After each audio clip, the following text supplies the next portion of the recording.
Bonjour à tous, nous poursuivons avec la troisième Mishnah, Mishnah Gimel. Dans cette Mishnah, nous verrons tout ce qui nécessite un minyan, c'est-à-dire 10 personnes. La Mishnah va nous rapporter plusieurs cas, plusieurs choses, sous forme de en porsim, on ne fera pas telle chose, telle chose, telle chose s'il y a moins que 10. Donc de là on déduit qu'il faut 10 pour toutes ces choses-là. La première chose, c'est porsim al-shema.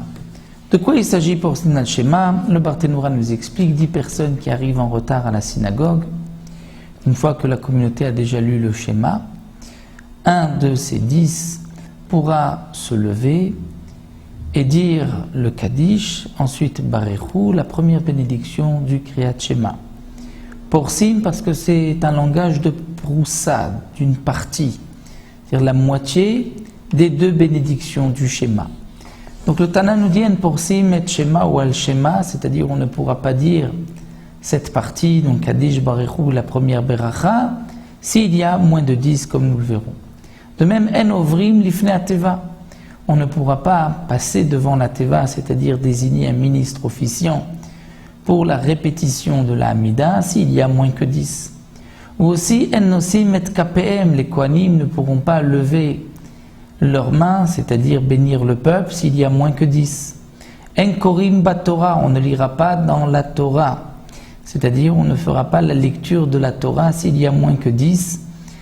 Ve'en maftirin ban navi, de même, on ne pourra pas lire la Haftara dans les livres des prophètes s'il y a moins que 10. Ve'en osim ma'amad ou moshav, c'est-à-dire, nous explique le Barthénoura, au moment d'un enterrement, lorsqu'on portait le mort pour l'enterrer, ils avaient l'habitude de s'asseoir 7 fois en l'honneur du mort. Et donc, à chaque partie, à chaque fois, il disait « levez-vous » ou « asseyez-vous ». Ça, c'est ce qu'on appelle le Mahamad ou Moshav. Il se levait, donc s'asseyait 7 fois au moment donc des Espedim, des oraisons funèbres.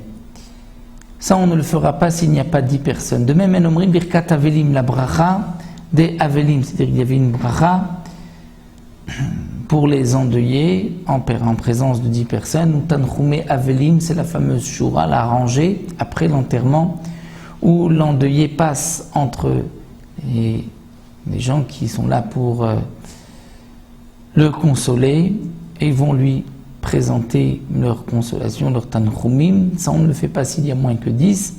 De même, birkat khatanim, les sheva brachot, pour un nouveau marié, s'il n'y a pas 10 personnes, on ne fera pas de sheva brachot. Ven mezamnim b'Hashem, et le zimoun, en prononçant le nom d'Akadosh Baruch Hu, en disant nevarech Elokeinu, c'est seulement s'il y a 10 personnes. Moins que 10, on dira juste nevarech. Donc tout ce qui est marqué dans la Mishnah, toutes ces choses-là ne se feront pas parot me'asara s'il y a moins que 10 personnes. Parce que, comme nous le rapporte le Barthénoura, nous apprenons d'un pasouk où la Torah nous dit Venikdashti betor bnei Israël, je vais être sanctifié parmi les bnei Israël. Et donc tout ce qui est davar shebikdusha, où on sanctifie le nom divin, il faut que ce soit betor, c'est-à-dire parmi les bnei Israël. C'est combien betor bnei Israël? On apprend d'ailleurs des espions où c'est marqué aussi mitor, et il y avait 10 espions qui ont dit du mal de la terre d'Israël. Donc de là on apprend que mitor, c'est 10 personnes. Donc ça, c'est ce que la Mishnah nous enseigne. Donc tout ce qui est d'avar shebekdusha, c'est-à-dire tout ce qui vient sanctifier le nom d'Akadosh Baruch Hu, il faut au moins 10 personnes. Un autre cas que nous rapporte la Mishnah, c'est concernant les karkaot, c'est-à-dire un homme qui a offert un terrain au Beth Amikdash et qu'il veut le racheter. Il faut évaluer le terrain en présence de 10 personnes. Parmi ces 10 personnes, Tisha ve Kohen, 9 Israël et au moins un Kohen.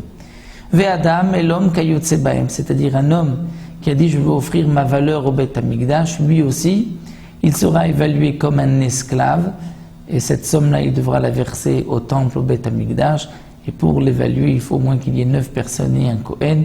Ça, c'est ce qu'on apprend donc de ces des psukim, comme le Barthénoura le rapporte. Donc la Mishnah ici nous a enseigné les dinim, dans lesquels nous avons besoin d'un minyan, et nous poursuivrons avec encore des halachot concernant la lecture de la Torah dans la Mishnah Dalet et la Mishnah Me qui suit.